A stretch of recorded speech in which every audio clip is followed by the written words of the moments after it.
Welcome to UO Today. I'm Paul Pepis, Director of the Oregon Humanities Center. My guest today is Ari Purnama, Assistant Professor of Cinema Studies at the University of Oregon. Purnama's research and teaching interests include the aesthetics of cinema, Southeast Asian film, and film cultures in the Global South.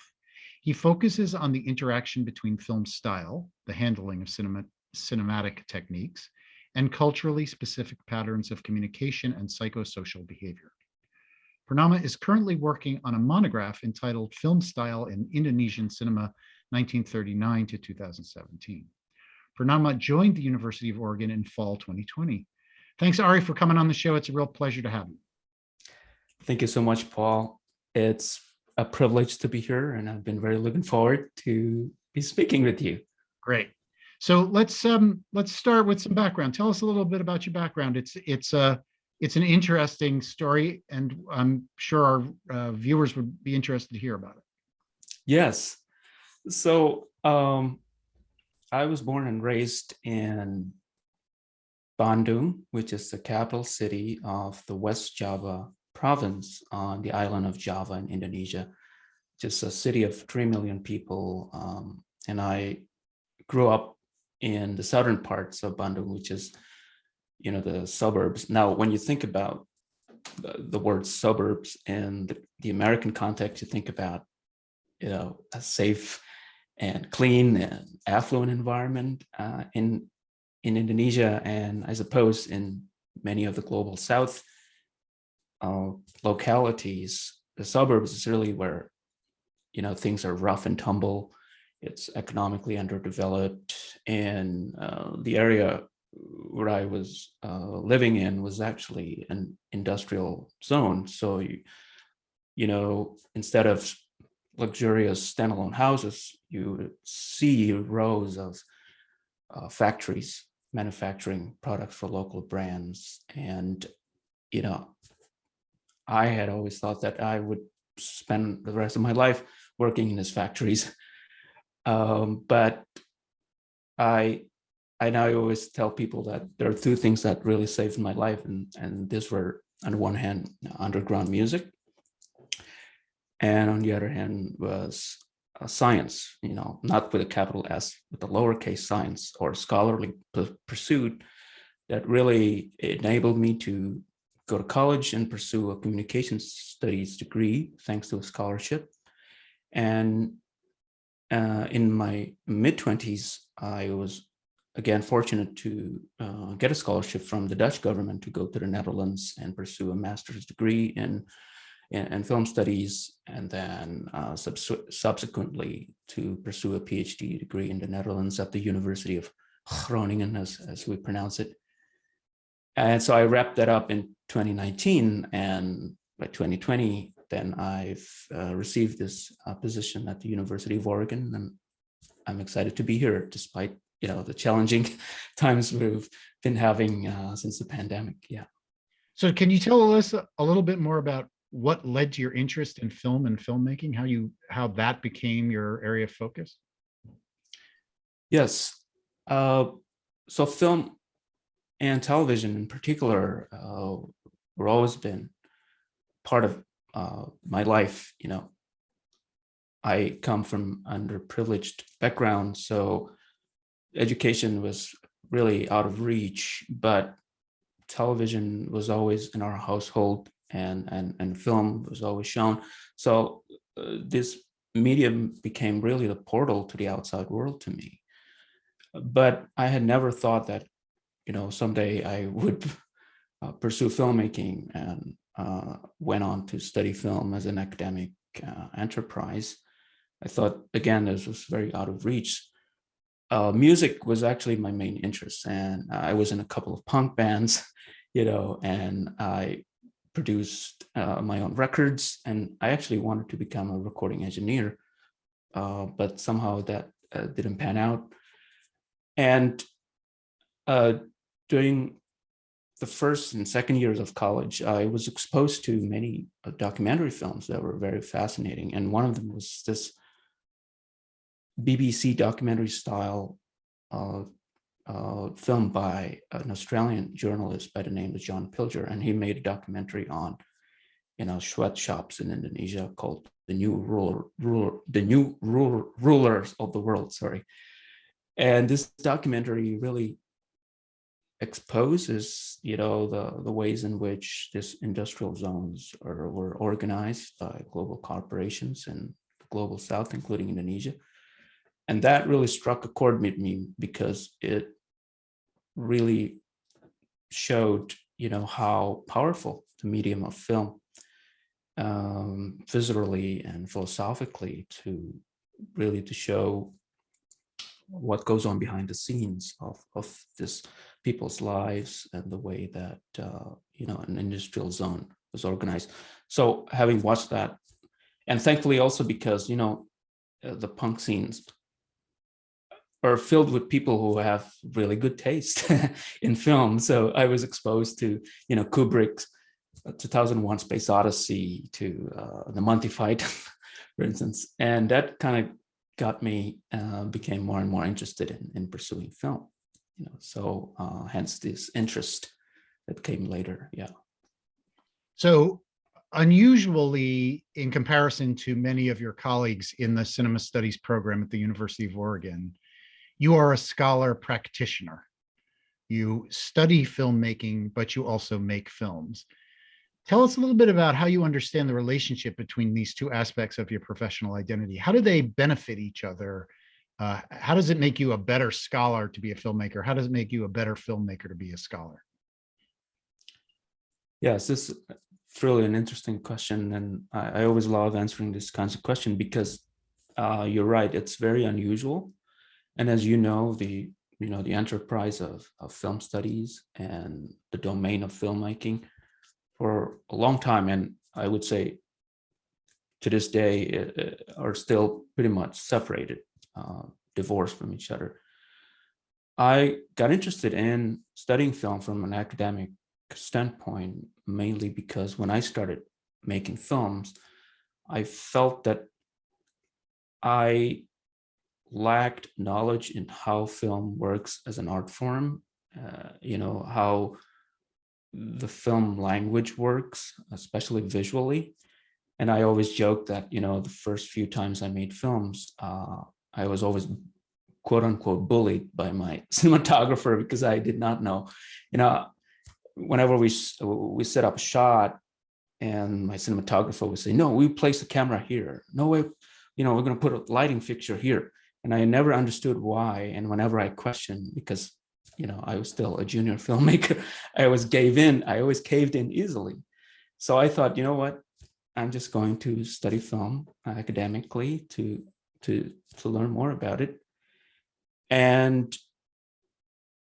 it benefited me later on as I make films subsequently. And now I guess I'm becoming more conceptually strong.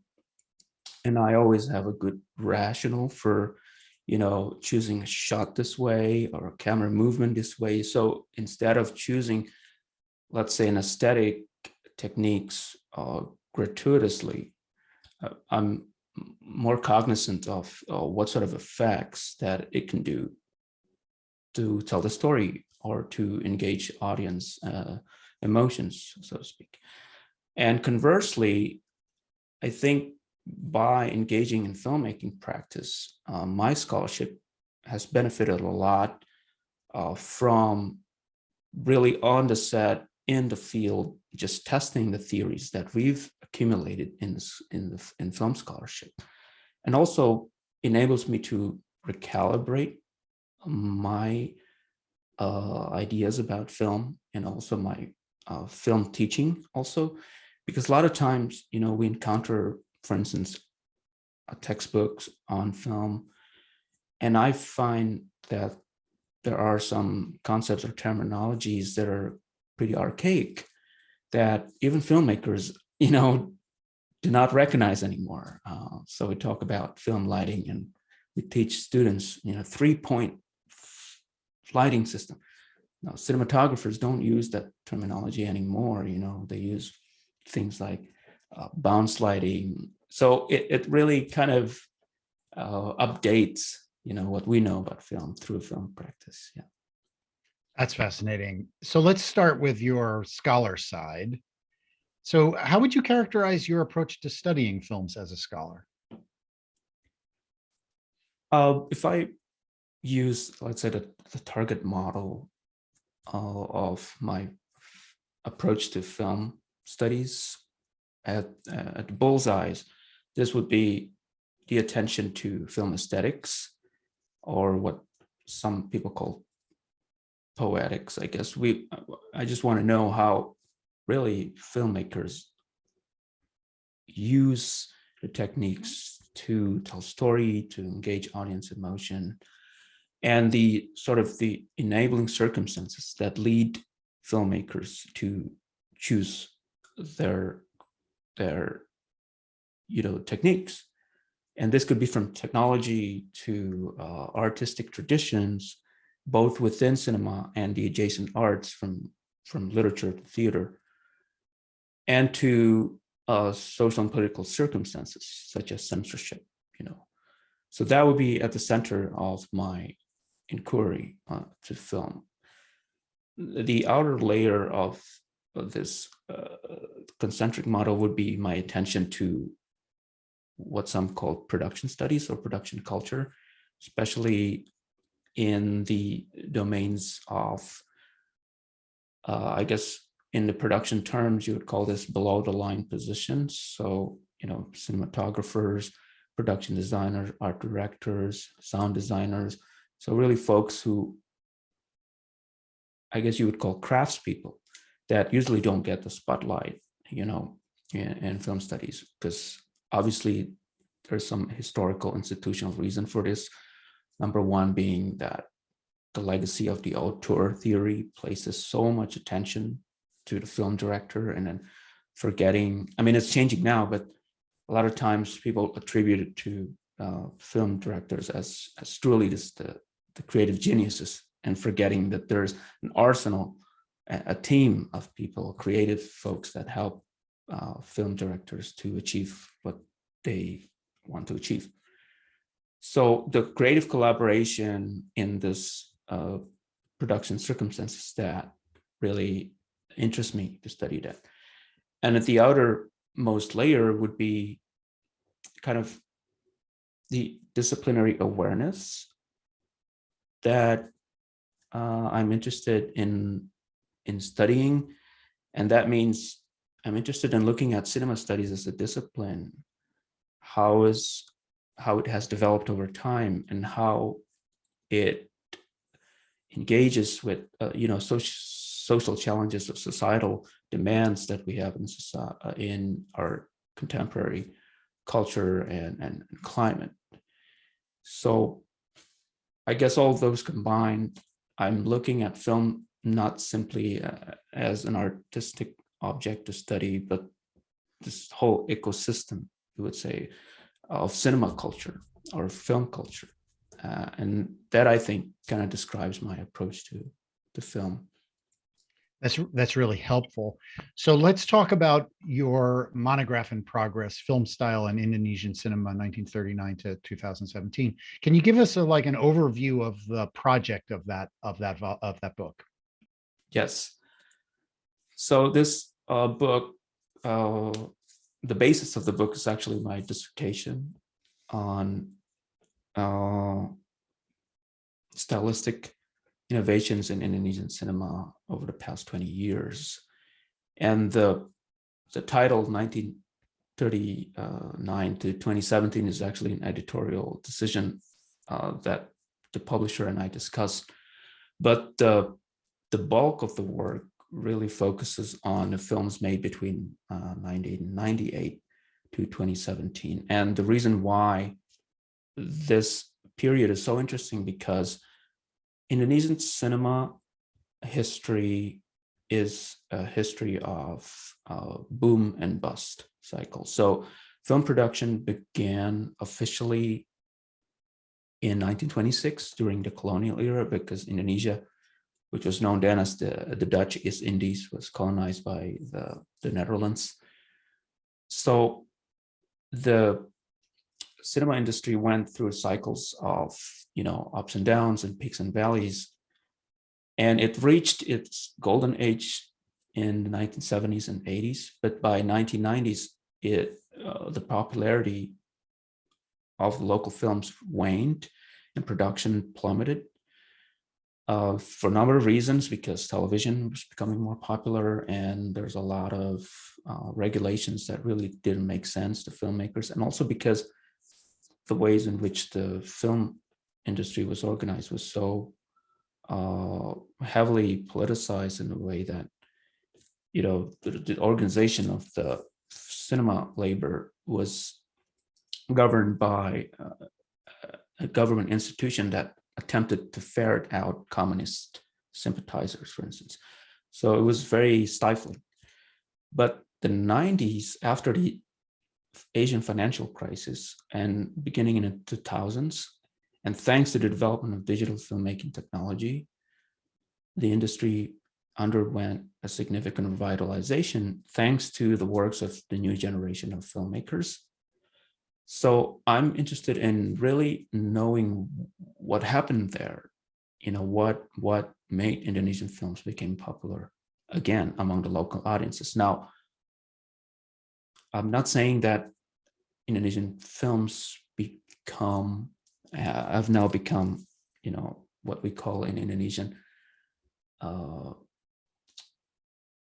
the host in their own home, because Hollywood still eclipses, you know, the number of box offices. But I would say that the interest among the local audiences to go and watch Indonesian films again is unprecedented. So I want to know why. And I argue that it is through stylistic innovation, the visual revamping that made Indonesian films, you know, interesting to watch again. Some scholars have argued, well, this is because Indonesian films have entangled themselves to the modes of popular culture, which to a certain degree, maybe it's true, the ways in which these films are marketed. Yes, they're hanging on to popular cultural sensibility, but I would say that filmmakers actually in the contemporary time explore more and more the, you know, the cinematic, artistic affordances that were not explored in the previous eras of Indonesian cinemas and Indonesian cinema history. So in a few words, I think it's the stylistic innovation that becomes sort of like the pull and the magnet. So let's talk a little bit about the other side of your professional identity, your identity as a filmmaker. Tell us, can you, about how you approach filmmaking? What's distinctive about the way you make films? Yeah, I don't think I have a distinctive style, maybe not yet.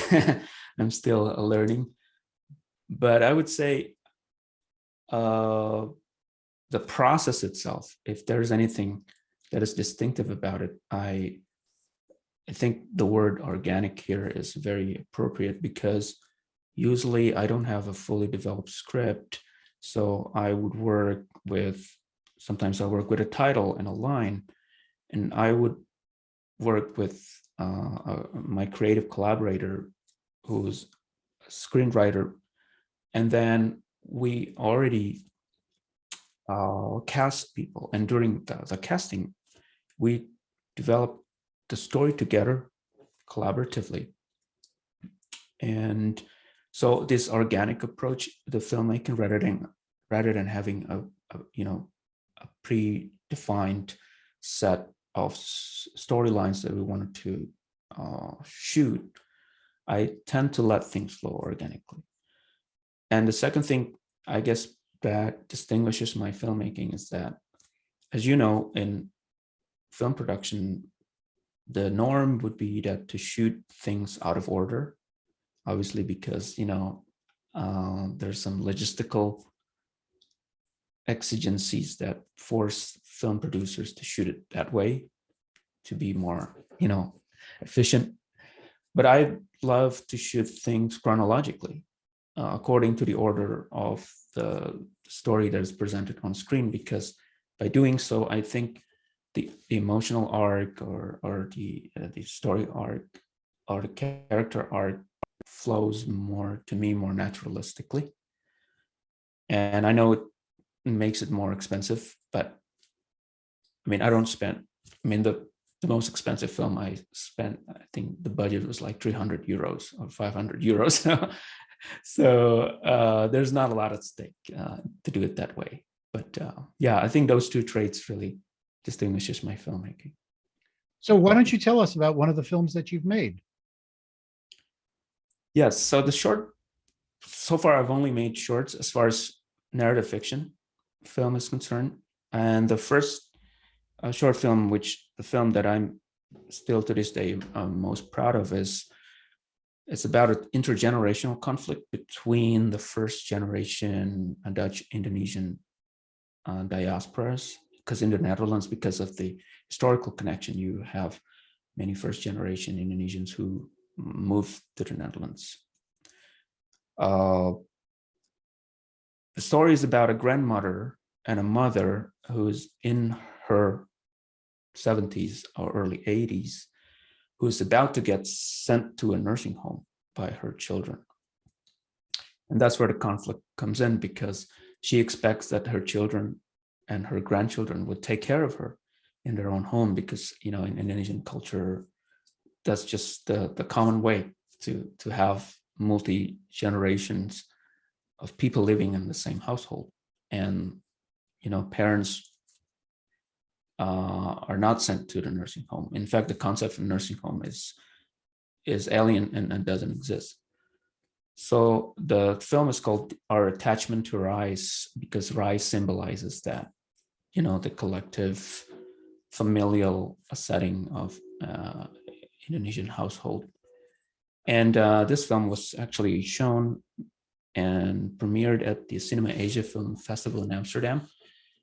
And it really resonated with a lot of folks, especially from, not only from the Indonesian diaspora communities in the Netherlands, but also among the Asian diasporas communities, because they're facing the same problems. In fact, when people still sent me messages to this day after watching this film on Vimeo, someone would text me or you know, send me a Facebook message saying, "Oh, I watch your films, and you know, this is actually happening in our family right now." And so the film deals with the issues that are rarely presented in, you know, in the Dutch television or film representations.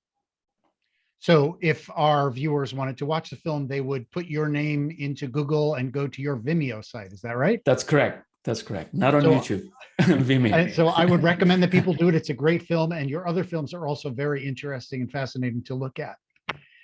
So my next question, I'm going to shift gears a little bit. So in addition to being a film scholar and a filmmaker, you are also a teacher of film and filmmaking. Tell us about a class that you've taught or one that you're about to teach. Yes.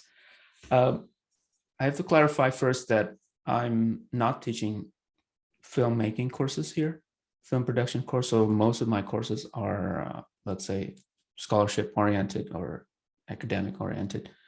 So the first course is media aesthetics. This is the fundamental course in film studies. And I always love teaching introductory courses to film studies, because I remember when I took this as an undergrad, it really opened my eyes to, you know, again, how film works as an art form and how filmmakers have developed these conventions and innovate the conventions. The courses that I developed myself include, the first is Introduction to Southeast Asian Cinema. So in this course, we survey cinematic developments in countries like Thailand, Singapore, Indonesia, and the Philippines in the period between 97 up until now, again, after the Asian financial crisis, because these are very fascinating times, so to say, for cinemas of these countries. So this is, again, another introduction course to the cinema of the region. And the other course that I'm also teaching, and I'm going to teach in the winter term, is transnational cinematography. And this is a course that introduces and exposes students to the various traditions of, cinematography, which includes camera movement, lighting, and framing and color, and several cinematic traditions that are known for their stylistic characteristics, such as the German expressionist cinema, or Hong Kong action cinema, or Japanese classical cinema, or the Polish new wave, for instance. So I'm really excited to teach this course again, because, and the feedback from the students have been very, have been very supportive, because again, this is something that is hardly talked about much, because cinematography, even though cinematography is like the fundamental building blocks of cinematic storytelling, is still taken for granted in so many ways. So students really get their, what I call, the sense of shot consciousness or design consciousness through this course. So tell us what attracted you to the University of Oregon. Why did you want to take this job? Why did you want to come here? Of course, it's the Pacific Northwest. But more seriously, I think when I read the job announcements and I've done my research, and I went to the website of the department, and the first thing that really stood out to me is the department's slogan, which is where critical thinking meets creative practice. And that really embodies the type of higher education institution in film and media studies that I gravitate toward. Because going back to your question about why this hybridity is important, right? Being a scholar and a filmmaker, I do think that the critical aspect of film studies should not be completely divorced from the creative practice, because they both mutually inform each other. And, coming from Europe, I think this type of study is definitely sectioned off, where you see, if you want to teach, or if you want to go to a proper filmmaking education, you go to film academy, right? Or film conservatory. If you want to study film, then you go to, the proper university. So having these two domains housed within one department really interests me a lot. And secondly, really the department's attention to non-Western cinemas. We have, my colleagues working on Indian cinema, South Korean cinema, Hong Kong action cinema. So again, that's the type of institution that I want to be at, because my scholarship fits definitely with this attention to geopolitically and culturally diverse cinemas. So I think those two things. So Ari, we're coming to the end of our time. This will be my last question. Is there a recent film that you would recommend for our viewers? Yes. So a recent film, I guess it depends on how you define recent, but this was film from 2010.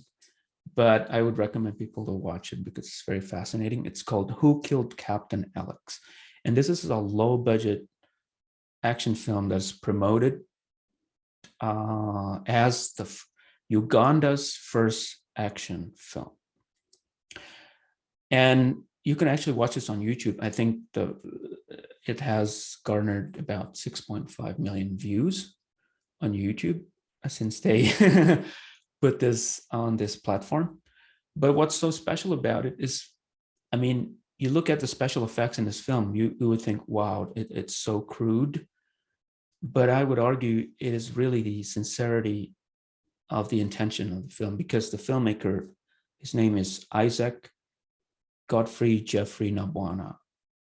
He's truly a filmmaker who exemplifies, what a lot of social psychologists call creativity under constraints, because he worked with $85 budget to work on this film, and used his off-the-shelf, desktop PC to work on his films. And he used many actors from his local community, including his family, to really start a film industry in Kampala, in Uganda. And so I would recommend this film not only because it's an action film, which one of the genres I really love, but it's also because, you know, how filmmaking can just really so empowering to the communities. Well, thanks so much for that recommendation, Ari, and thanks so much for taking the time to speak with us today about your work and your approach to film scholarship and filmmaking and film teaching. It's really been a pleasure. Thank you so much, Paul. Again, thank you.